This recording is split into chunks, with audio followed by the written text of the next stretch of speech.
kapistahan ng unleavened bread, tinalakay naman po ng ating mahal na Priest Hill ang muling pagkabuhay ng ating Messiah Yahushua. Nalaman natin at naintindihan kung gaano kaimportante ang pagkabuhay ng ating Messiah at kung bakit hinayaan ng alahayam ang kanyang pagkamatay. At nalaman din natin kung ano ang kanyang mga tagubilin pagkatapos niyang nabuhay at pumunta sa kanyang ama, ang ating Aba Yahweh. Ngayon, ang ating tatalakayin naman po mga kapatid, ang pangyayari matapos ang muling pagkabuhay ng ating Messiah Yahushua, matapos ang kanyang pag-alis, matapos ang kanyang pag-alis at pagpunta sa Ama. At sa panahong iyon, naiwan ang 12 apostles. Yan po ang ating pag-aralan ngayon mga minamahal kong kapatid. Ngunit bago ang lahat, kilalanin muna natin ang 12 apostles na naiwan nung umalis ng ating King Yahushua.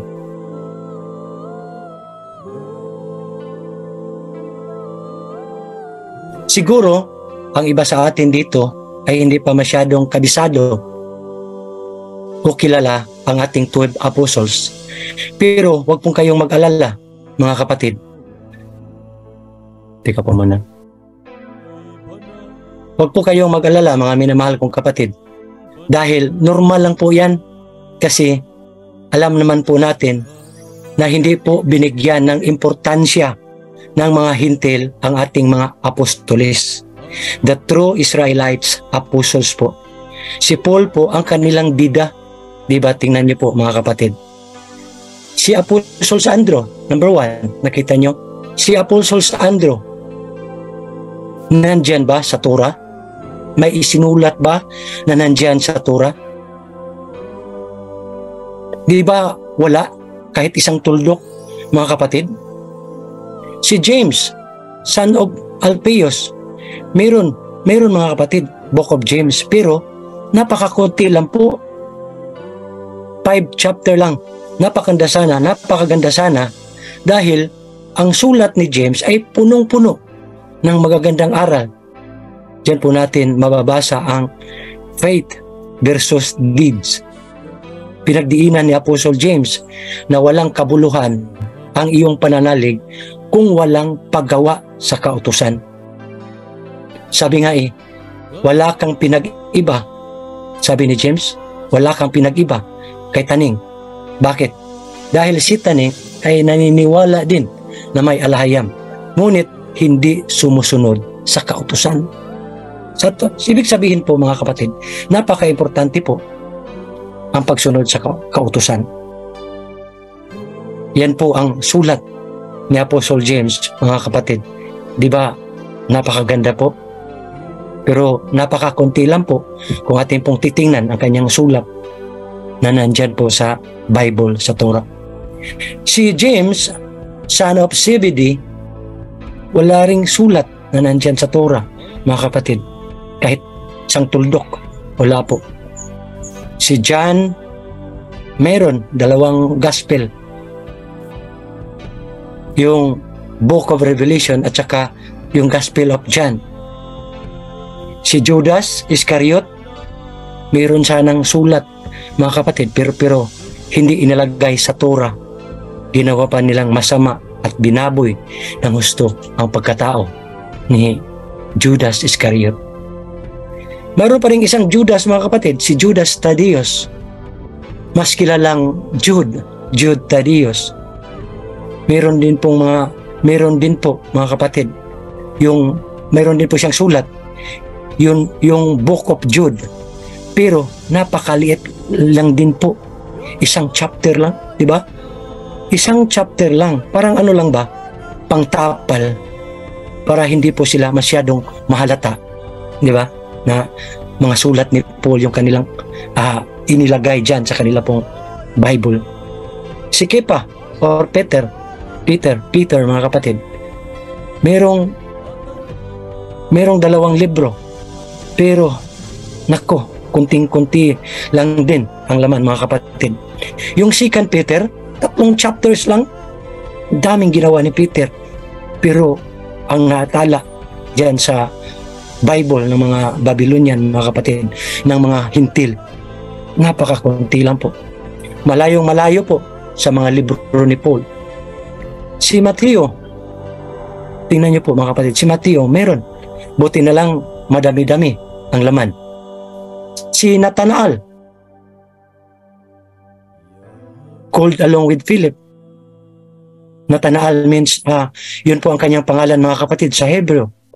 Nako, kahit isang kudlit o isang guhit, walang nailagay sa Torah, mga kapatid.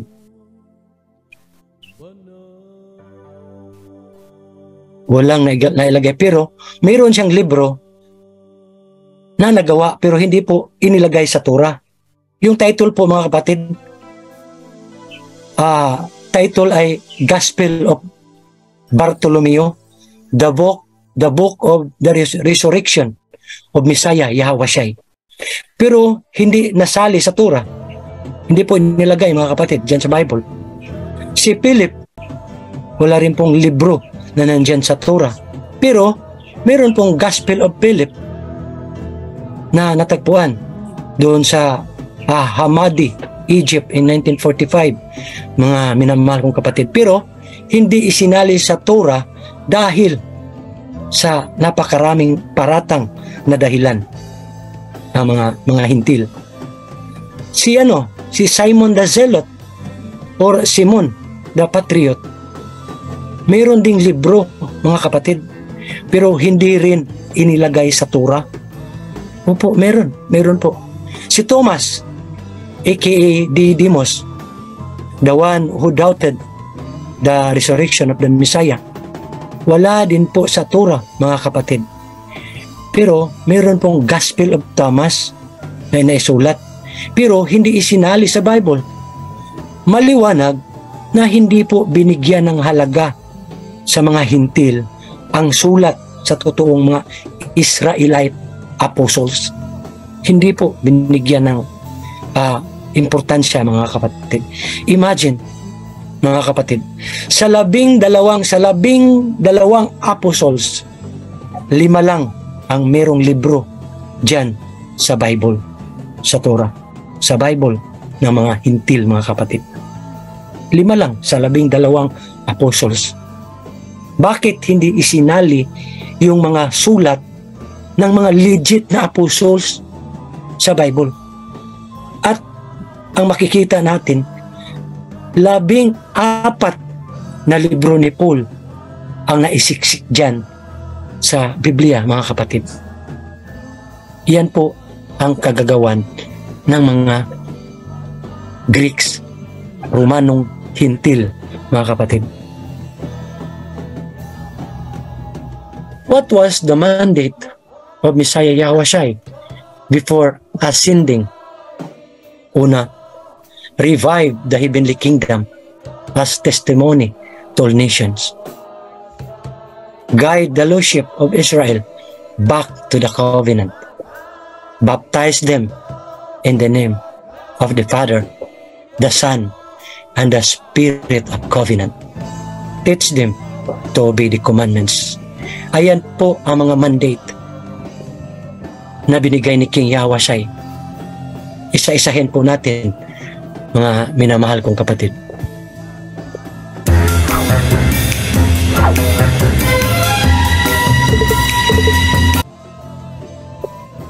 Revive the heavenly kingdom as a testimony to all nations. Pakibasa po, Priest Ed. In Matthew 28 verses 18 to 20 it says, Then Yahawashi came to them and said, All authority under heaven has been given to me. Therefore, go and revive the heavenly kingdom as a testimony to all nations. Guide the lost sheep of Jacob Israel back to the covenant of their fathers, baptizing them in the name of the Father Yahweh and the Son Yahawashi and by the Spirit of the covenant. Teach them to obey the commandments, and surely I am with you always to the very end of the age. Purihin ang alahiyam sa kanyang Torah. Iyada. Ayan. Ito po yung totoong mandato, mga minamahal kong kapatid.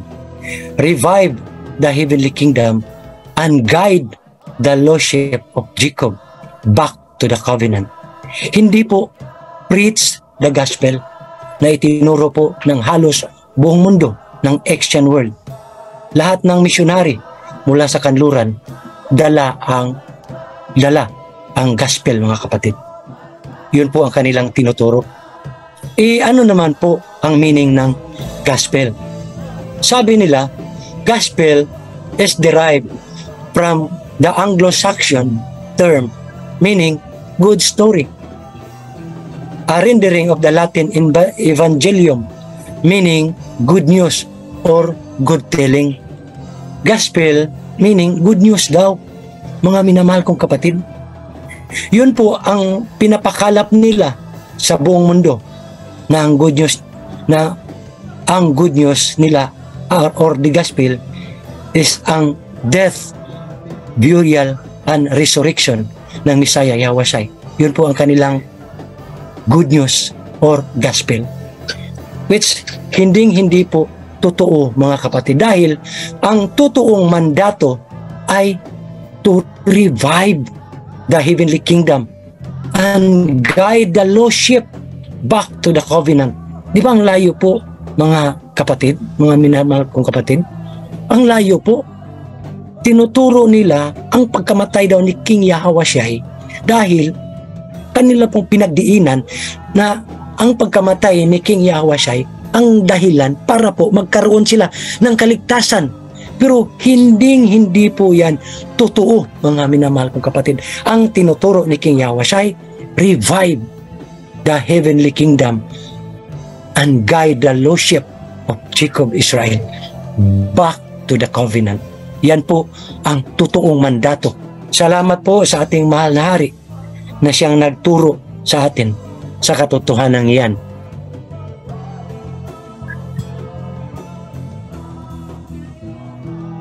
Pangalawa, take care of my sheep. In John chapter 21 verses 15 to 16 it says, when they had finished eating, Yahushua said to Kepha, Simon Peter, Kepha, son of John, do you love me more than these? Yes, Master. You know that I love you. Yahushua said, feed my lambs. Again, Yahushua said, Kepha, son of John, do you love me? He answered, yes, Master. You know that I love you. Yahushua said, take care of my sheep. Yada. Take care of my sheep. Yan po ang isa sa mga mandato din ng ating Messiah Yahushua before siya umakyat sa langit. Sinabi po niya yan pagkatapos po ng kanyang resurrection o pagkabuhay. Yan po ang ginampanan ng ating mahal na hari sa ating lahat nang tumalima sa pagtawag ng Messiah Yahushua. Ang kanyang mga nawawalang tupa na nagkalat sa buong daigdig. Ginampanan po yan ngayon, mga kapatid, ng ating mahal na hari. Inuna po ng mahal na hari ang kapakanan sa lahat na nandito sa kawan. Umiiyak po siya kapag nakarinig ng may isang inaapi sa loob ng kawan. Pero galit po siya, mga kapatid, sa isang kawan na mapang-abuso, mapang-api, at hindi marunong sumunod sa covenant at sa mga protocols dito sa loob ng makalangit na kaharian.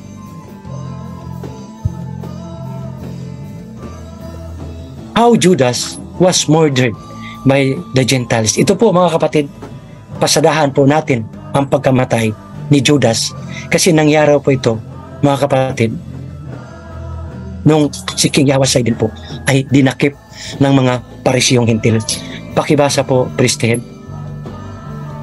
Because of Judas' mysterious and suspicious death, there are two conflicting information from the Extant Bibles. Number 1, suicide, hang himself. That's in Matthew 27 verse 5. Second one, accident. He fell off the cliff with his head first. His body burst open and his intestines spilled out. That's in Acts 1 verse 18. This conflicting information is more indicative of foul play and murder rather than suicide. Yada, Maganda pong balikan natin mga kapatid, ito pong pagkamatay ni Judas. Kung paano nga ba pinatay ng mga hintil si Apostol Judas. Batay po sa matinding pagsasaliksik ng ating mahal na hari. Batay po sa revelation ng ating mahal na hari.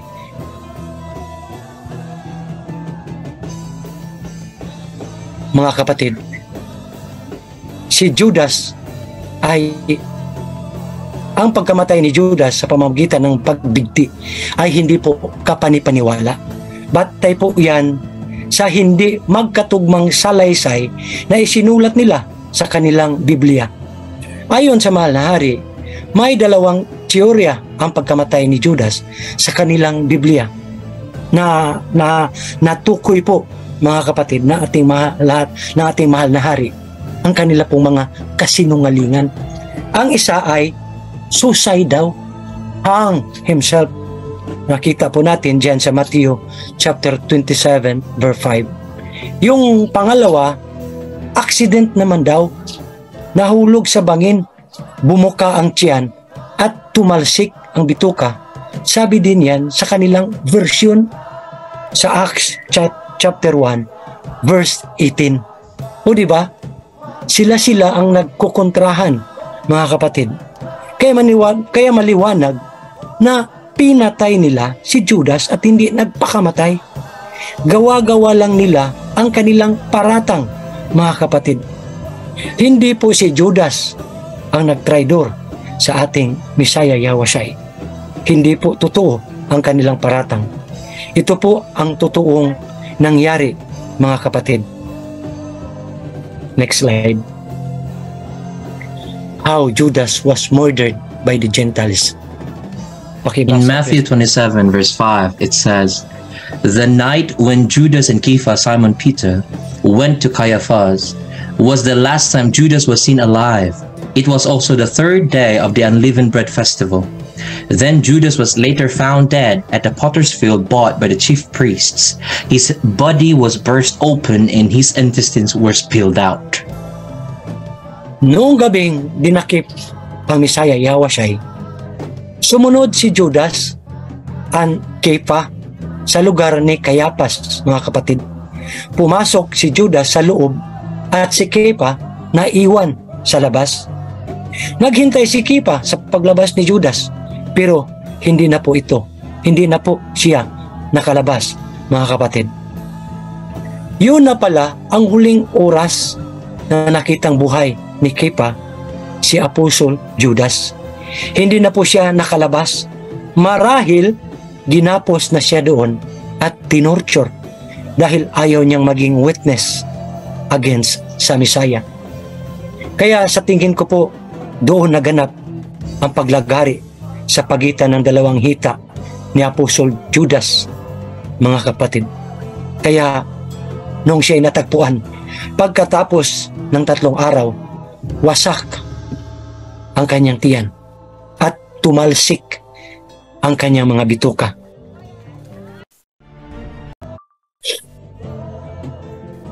Siya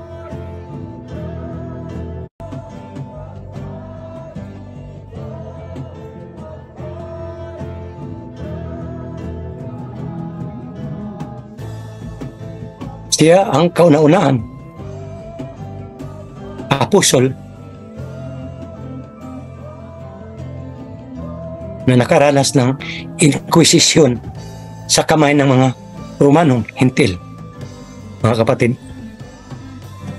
Nangyari yan sa 3 araw ng kapistahan ng tinapay na walang libadura. Si Apostol Judas ay natagpo ang patay sa bukid ng magpapalayok na nabili ng mga punong saserdoteng Romano. Pinatay po, mga kapatid, si Judas. How Judas was murdered by the Gentiles. Pakibasa in Acts 1 verse 18 it says, We were together, following Yahushua on the night our Messiah was taken to Caiaphas. Judas tried to negotiate for his release while I waited at the courtyard. That was the last time I saw Judas alive. He was later found dead at the potter's field with his body burst open and his intestines spilled out. Dito po sa Acts chapter 1 verse 18, mga kapatid, ito po yung statement ni Apostol Kepa, mga kapatid. Simulan natin sa verse 15. Kung mayroon po kayong mga Bible dyan, basahin nyo po, mga kapatid, sa verse 15. Habang nakikinig ang 11 apostles kay Kepa at may around 120 believers na nakikinig din, kanya pong sinalaysay sa mga kasamahan at sa mga believers ang mga pangyayari sa gabing iyon nung dinakip ang Messiah, Yahushua. Sinalaysay po ni Kepa, mga kapatid, sa mga kasamahan ng mga believers. Sabi ni Kepa, kami ay magkasama. Sumunod kami kay Yahushua. Noong gabing dinakip at dinala ang ating Messiah sa bahay ni Caiaphas. Pumasok si Judas at sinubukang makipag-ayos para makalaya ang Messiah, Yahushua. Yun po ang sabi ni Kepa, mga kapatid. Habang ako ay naghihintay sa labas, patuloy po si Kepa sa pagsalaysay, habang ako ay naghihintay sa looban, hindi po ako, kasi hindi po pinapasok si Kepa, mga kapatid. Hindi po kasi pinapasok sa pinakaloob ng mga gwardya si Kepa, mga kapatid. Dagdag pa ni Kepa, patuloy po si Kepa sa kanyang pagsalaysay, yun na po pala ang huling pagkakataon na makita kong buhay si Apostol Judas. Nang maglaon, natagpuan siyang patay sa bukid ng magpapalayok, ng kanyang katawan ay bumukas at ang kanyang bituka ay lumabas, tumalsik sa labas. Kanyang bituka ay tumalsik sa labas. Yan po ang sabi ni Peter, mga kapatid. Kaya kahit wala pong direct evidence o aktual na nakakita kung sino ang mga salarin sa pagkamatay ni Judas, maliwanag, mga kapatid, maliwanag pa sa sikat ng araw na ang mga salarin ay mga Romano, dahil wala naman pong ibang bahay na pinasukan si Judas, mga kapatid. Bahay po ni Caiaphas na isang Romano. Doon po siya pumasok. Ibig sabihin, nasa loob ang mga salarin ni Judas, mga kapatid. Hindi na po siya nakalabas nung panahon na siya po'y pumasok. Kasama po sila ni Peter. Si Peter naiwan doon po sa labas, sa courtyard. Pagkatapos si Judas pumasok, hindi na po nakalabas mula noon si Judas, mga kapatid. At kalaunan, natagpuan po siyang patay pagkatapos po ng 3 araw, sa pangatlong araw ng kapistahan ng unleavened bread. Maliwanag po na pinatay siya ng mga Romanong Hentil, mga kapatid. Si Judas po ang pinakaunang nakaranas ng inquisition sa kamay ng mga Romano, mga minamahal kong kapatid. After King Yahushua left, the first thing the apostles did was to choose a replacement for Judas as an apostle. Nung nakaalis na ang Messiah, Yahushua, ito po ang pinakaunang ginawa ng mga apostoles, mga kapatid. Pumili muna sila ng isa para maging kapalit ni Apostol Judas, para maging kumpleto po sila uli ang 12 apostoles. Yan po ang pinakauna nilang ginawa. Qualification to be chosen as an apostle. Pakibasa po, Prestayad. The one who has been with the Messiah Yahushua from the time John's baptism until he ascends. Acts 1, verses 21 to 23, it says, Therefore it is necessary to choose one of the men to continue his place of leadership, one who has been with us while King Yahushua was living with us, from the time of John's baptism to the time when King Yahushua has departed. For the one who will be chosen must also become a witness with us of his resurrection. So they nominated 2 men, Matthias and Joseph, also known as Barsabas or Justus. Yada. Ayan po, mga minamahal kong kapatid. Hindi po basta-basta ang pagpili. Mga minamahal kong kapatid, may qualification po. Hindi po pwedeng kahit sino lang. Ang sabi po ni Apostle Kepa, kailangan ang ipalit ay kasama na nila mula sa panahon ng pagbautismo ni John, ni Juan, hanggang sa panahon kung kailan umalis na si Haring Yahawashai. Kasi sabi ni Kepa, mga kapatid, sapagkat ang pipiliin ay dapat ding maging saksi kasama natin sa kanyang muling pagkabuhay ni King Yahweh. Yun pala ang qualification, yung nakasaksi mula sa baptism hanggang sa pagkabuhay. Yan po ang qualification para maging apostles, maging kapalit ni Judas. Ngayon, paano si Paul, mga kapatid, ang pambatong apostle ng Christian? Qualification. Sa qualification pa lang, bagsak na kaagad, mga kapatid. Hindi po qualified si Pablo na maging apostle. Gawa-gawa lang nila ang pagka-apostle ni Pablo. Maliwanag pa sa sikat ng araw, mga kapatid, na hindi po totoong apostol si Paul na namayagpag ngayon sa buong sanlibutan. Kaya may dalawa pong nominated, si Joseph at Matthias, mga kapatid. Sila lang po ang kwalipikado na maging kapalit ni Judas. Wala nang ibang nabanggit ang tura. Si Joseph lang po at si Matthias ang pwedeng ipalit kay Apostle Judas. Acts chapter 1 verses 24 to 26, it says, Then they prayed, King Yahushua, you know the heart of everyone. Show us who, between these 2, you have chosen to take over the place of Judas. Then they cast lots, and the lot fell to Matthias. So he was added to the 11 apostles to complete the 12.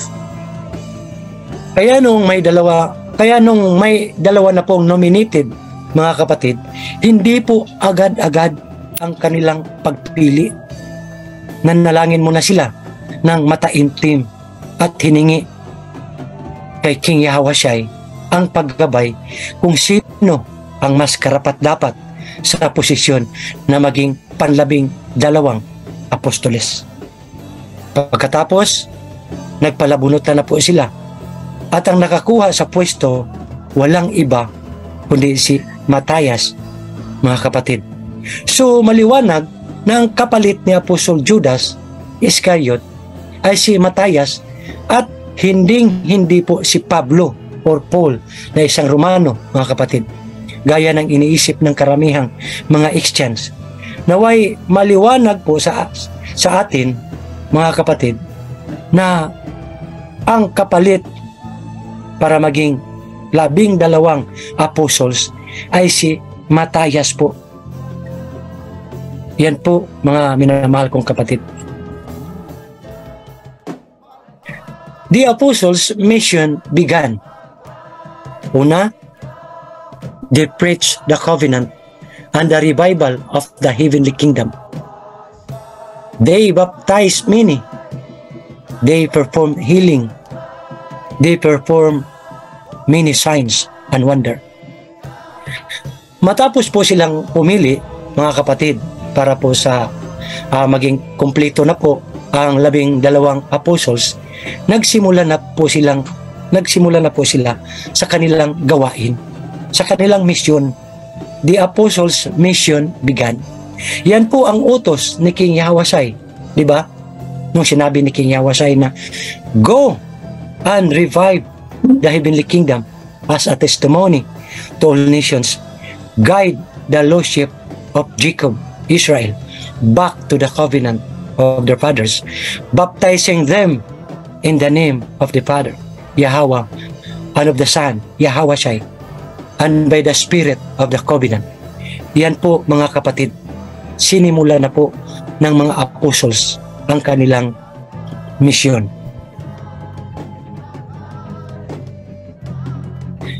They preached the covenant and the revival of the heavenly kingdom.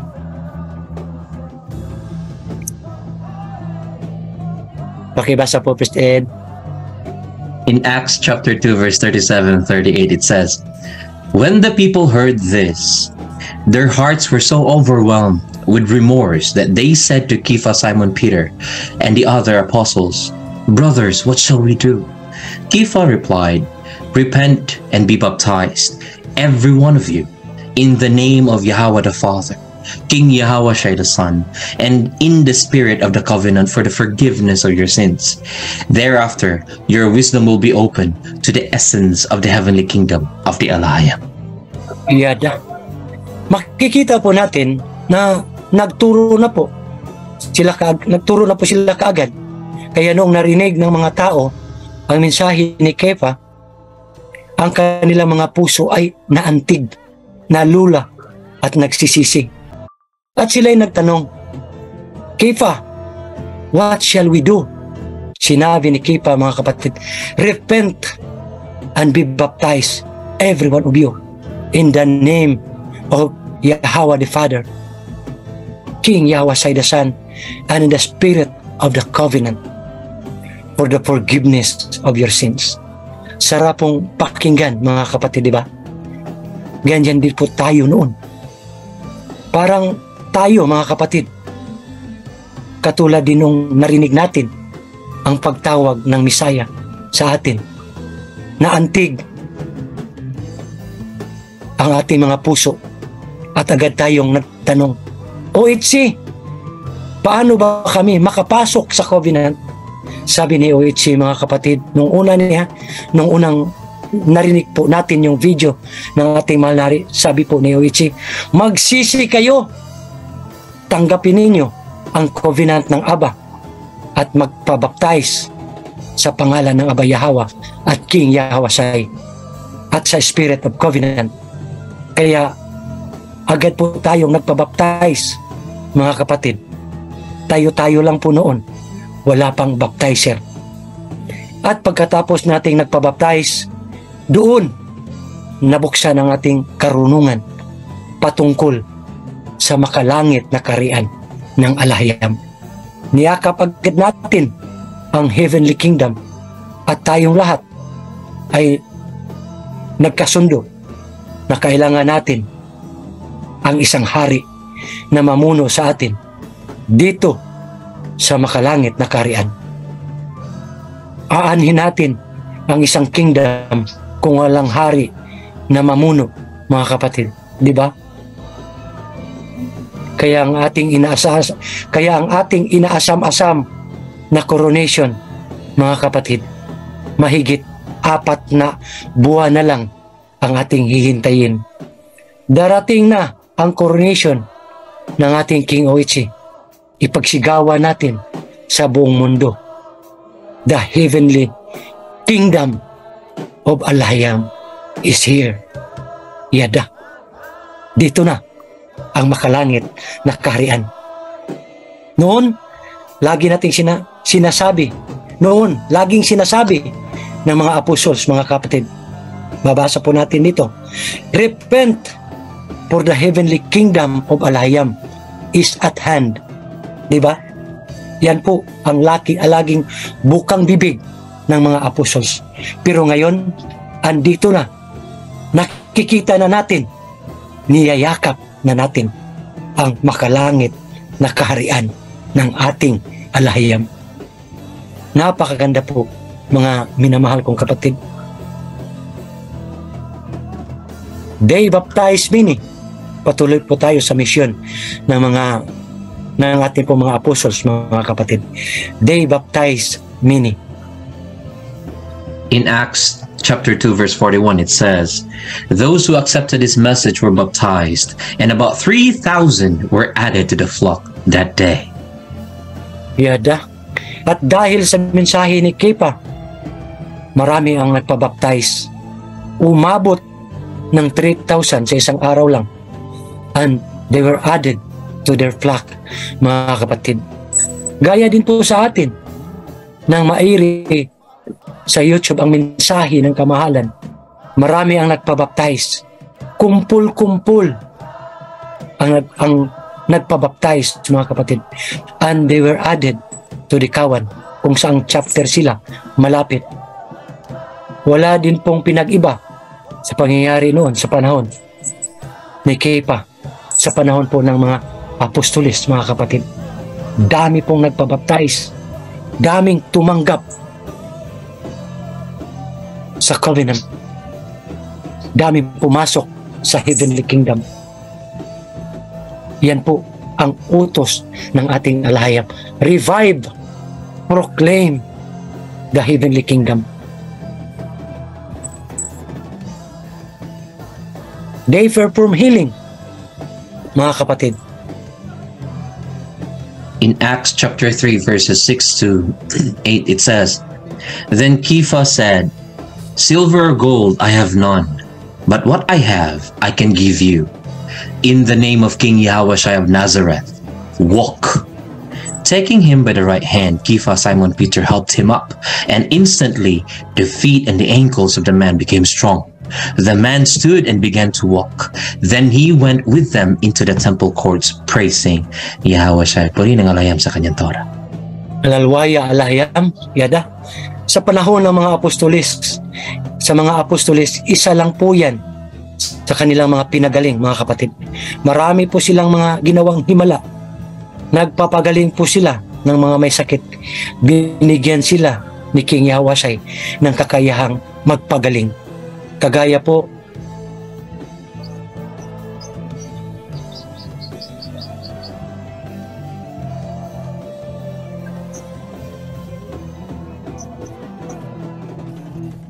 nawala pa, kaya po muna. Ito na pala. Marami po silang mga ginawang himala, mga kapatid. Nagpapagaling po sila ng mga may sakit.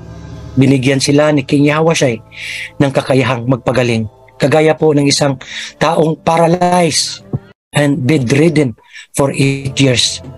Pinagaling din po ni Kepa, mga kapatid. At saka mayroon din pong nakasulat na isang babae sa Joppa, si Tabetha, mga kapatid, na aktibo sa gawain ng Aba. Nagkasakit siya at namatay.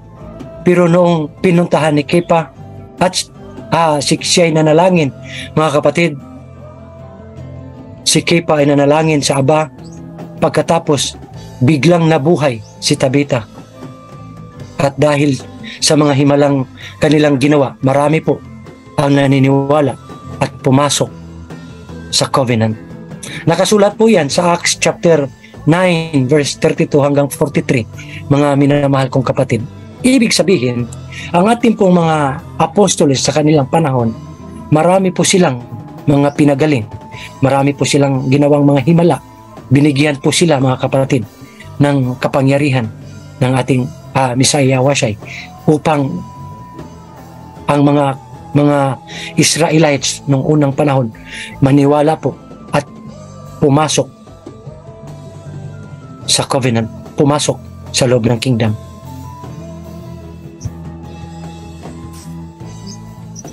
They perform many signs and wonder. In Acts chapter 5 it says, The apostles performed many signs and wonders among the Israelites, and all the believers gathered together in Solomon's colonnade. No one else dared to join them, even though they were highly regarded by the people. Nevertheless, more and more men and women believed in Yahushua and were added to their number. Yada, tuloy po, President. Verse 15, As a result, people brought the sick into the streets and laid them on beds and mats, so that at least the shadow of Kepha, Simon Peter, might fall on them and be healed as he passed by. Crowds gathered also from the towns around Jerusalem, bringing their sick and those tormented by evil spirits, and all of them were healed. Purihin ang alayam sa kanyang Torah. Yada. Makikita po natin, mga minamahal kong kapatid, nagsagawa ang mga apostles ng maraming tanda at kababalaghan sa gitna ng mga Israelita. At ang lahat na mga naniniwala ay nagtipon-tipon sa Solomon's Colony. Kaya paraming lalaki at babae ang naniwala kay Yahweh at idinagdag sila sa kabuuang bilang ng mga nananalig kay King Yahweh. Dumagsa ang mga may sakit galing sa iba't ibang nayon sa palibot ng Jerusalem. May mga sinaniban pa ng mga masasamang espiritu at pinahirapan. Silang lahat ay pinagaling ng mga apostoles sa pangunguna ni Kepa, mga minamahal kong kapatid. Dito na po tayo sa pagkamatay ni Stephen, mga minamahal kong kapatid. Stoning of Stephen, a disciple of Messiah Yahweh. In Acts chapter 7 verses 51 to 53 it says, "You stiff-necked people, your hearts and ears are still unpurified. You are just like your ancestors. You always resist divine wisdom. Was there ever a prophet that your ancestors did not persecute? They even killed those who predicted the coming of my king. And now you have cooperated with the Gentiles who betrayed and murdered him. You who have received the covenant laws that were given through Moses but have not obeyed it." Yada. Sa kasagsagan ng mga pagtuturo at pagpapagaling ng mga apostles sa mga may sakit, may isang taong nagangalang Stephen, mga kapatid, a believer of King Yahweh, na punong-puno ng Spirit of Covenant. Hindi nila kayang salungatin ng mga parisiyo at ng mga expert of the law, mga kapatid. Sabi sa Acts chapter 6 verse 10 to 12, hindi sila nakatiis laban sa karunungan na ibinigay sa kanya sa Spirit of Covenant. Kaya habang nagsasalita si Stephen, siya'y dinakip ng mga parisiyong hintil at inakusahan para kanilang madakip. Kaya dinala nila si Stephen, mga kapatid, sa harap ng Sanhedrin. Pagdating doon, hindi pa rin natinag si Stephen, mga kapatid. Sinabi niya sa verse 52 and 43, sa harap mismo ng mga Sanhedrin, mayroon bang propeta na hindi inuusig ng inyong mga ninuno? Sabi ni Stephen, mga kapatid, ang kanyang sinabihan ang miyembro ng Sanhedrin. Patuloy si Stephen, pinatay pa nila ang mga nanghula sa pagdating ng aking hari. Ang tinutukoy po ni Stephen, mga kapatid, ay ang propeta na nanghula sa pagdating ni King Yahweh. Pinatay pa nila ang mga nanghula sa pagdating ng aking hari. Kasama na po dyan si John the Baptist, mga kapatid. Yun po ang sabi ni Stephen. Pagdating po sa verse 53, at ngayon, sabi ni Stephen, nagipagtulungan kayo sa mga hintil na nagkanulo at pumatay sa kanya. Ang tinutukoy ni Stephen, mga kapatid, si King Yahweh na pinatay ng mga Greek at Romano. Kaya nung narinig ng Sanhedrin ang sinabi ni Stephen, sa isip nila, mga kapatid, alam pala ni Stephen na tayo ang nagpapatay sa Misaya. Yun ang nasa isip ng mga Sanhedrin, mga kapatid. Kaya nung narinig nila, nung nalaman nila na alam pala ni Stephen na sila yung nagpapatay sa Misaya, sila'y galit na galit, mga kapatid. Ayaw nila na malaman sa buong mundo na plinano at sinadya nilang patayin ang Messiah Yahweh. Gusto nila na mananatili sa isip ng mga tao na si King Yahweh ay isang ultimate sacrifice para sa kasalanan sa buong sanlibutan. Gusto nila na yan po ang mananatili sa kaisipan ng mga tao, mga kapatid. Yan po ang gusto nila. Pag mayroong nakakaalam sa kanilang sekreto, papatayin po nila kaagad. mga kapatid, dahil ayaw nilang kumalat at maraming makakaalam na plinano pala nila ang pagpatay sa ating King Yahushai. Yun po, mga minamahal kong kapatid. Continue, Priest Ed. In verses 54 until 58, it says, When the members of the Sanhedrin heard this, they were furious and gnashed their teeth at him. At this, they covered their ears and yelling at the top of their voices. They all rushed at him, dragged him out of the city, and began to stone him. Meanwhile, the men who stoned Stephen laid their coats at the path of a young man named Saul or Paul, who led the killing of Stephen. Yada. Ano daw mga kapatid? Sa verse 54, noong narinig ng Sanhedrin ang sinabi ni Stephen, sila'y galit na galit at nangangalit ang kanilang mga ngipin kay Stephen.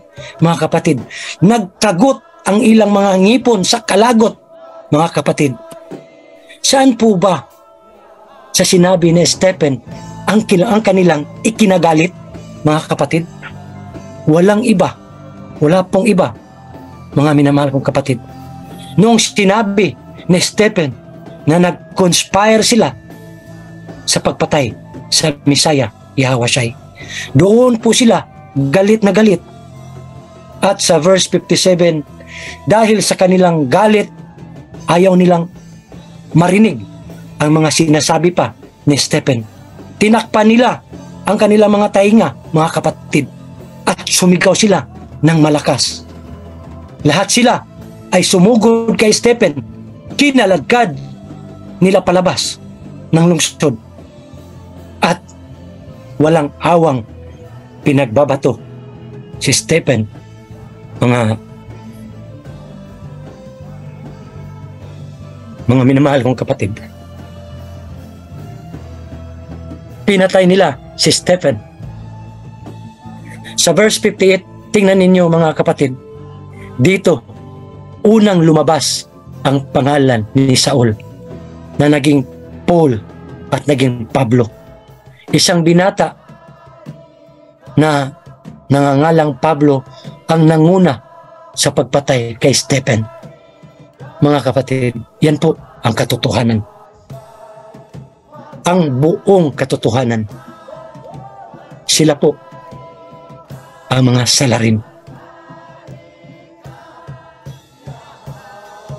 Acts chapter 7 verse 58 to 16, verse Ed.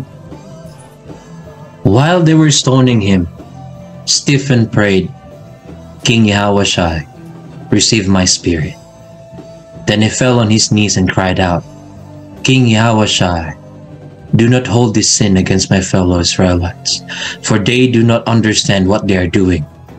When he had said this, he fell asleep. Yada, habang patuloy nilang binabato si Stephen, mga minamahal kong kapatid, nanalangin po siya. Sabi po ni Stephen, Haring Yahushai, tanggapin mo ang aking espiritu. At doon si Stephen binawian ng kanyang buhay. Ngayon, tuwang-tuwa ang Sanhedrin, mga kapatid. Patay na ang nakakaalam sa kanilang sekreto. Ang kanilang sabwatan at sadyang pagpatay sa ating King Yahushai. Wala nang nakakaalam. Pinatay na nila. Kaya, nung nalaman din po nila, mga minamahal kong kapatid, na ang mga apostles ay patuloy sa pagtuturo at yan din po ang tinuturo, galit na galit din po sila sa mga apostles at gustong-gusto din po nilang patayin. Doon po yan mga kapatid sa ating next topic natin makikita. Involvement of Paul or Saul. In Acts chapter 8 verse 1, it says, Saul or Paul, a Roman citizen, was the leader behind the murder of Stephen. Acts 7:58-60. The Israelites buried Stephen and mourned deeply for him. Annotation: Saul, later known as Paul, is a Roman citizen with close ties to the Herodians. He became a prominent figure for persecuting the Hebrew Israelites. Among his victims was Stephen. Yada, sa pagpatay kay Stephen, mga kapatid, lumutang ang pangalan ni Saul na kalaunan ay naging Paul or Pablo, na isang Roman citizen na may malapit na kaugnayan sa mga Herodian. Siya ay naging isang kilalang tao sa pag-uusig ng mga Hebreyong Israelita. Atin po mga ninuno, mga kapatid. Kabilang sa kanyang mga biktima ay si Stephen na nanindigan sa katotohanan.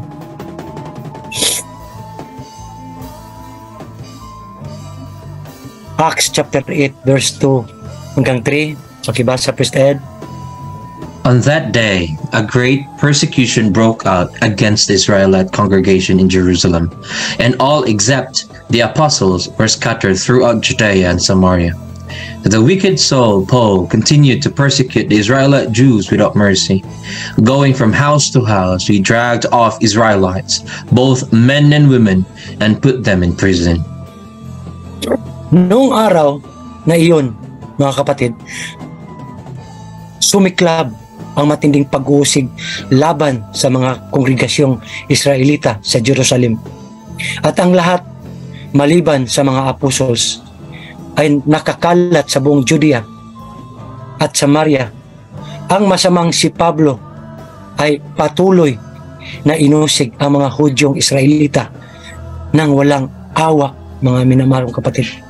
Pinuntahan bahay-bahay, kinaladkad niya palabas ang mga Israelita, kapwa lalaki at babae, at silang lahat ay pinasok sa bilangguan. Kaya galit na galit po ang ating King Yahweh sa Paul na yan, mga kapatid. Siya po ang sanhi sa matinding pasakit, persecution at pagpatay na dinanas ng mga Hebreyong Israelita sa panahon ng mga Romano at Parisiyong Hintil sa Jerusalem. At ngayon, mga kapatid, dito sa ating kapanahunan, siya din po ang sanhi ng kaguluhan dito sa mga Opherian, dahil sa kanyang mga warawarang libro na sinunod halos ng mga relihiyon sa ating bansa. Kaya hindi po pwedeng tawagin na isang apostol ni King Yahweh si Pablo, mga minamahal kong kapatid. Hindi po, dahil sobra po ang kanyang pag-persecute sa ating mga kapatid, sa mga Hebrong Israelita. Ginawa nila ang sobrang persecution, pagpatay, pang-aalipin ng mga hintil, mga kapatid, sa ating pong mga ninuno, sa ating pong mga kapatid, sa ating pong mga kapatiran na nagkalat sa buong sanlibutan. Yun lang po, mga minamahal kong kapatid. Maraming salamat po sa Aba, sa inyo pong pakikinig. Be blessed po sa ating aming pong mapagmahal na Alahiyam, Abayaham,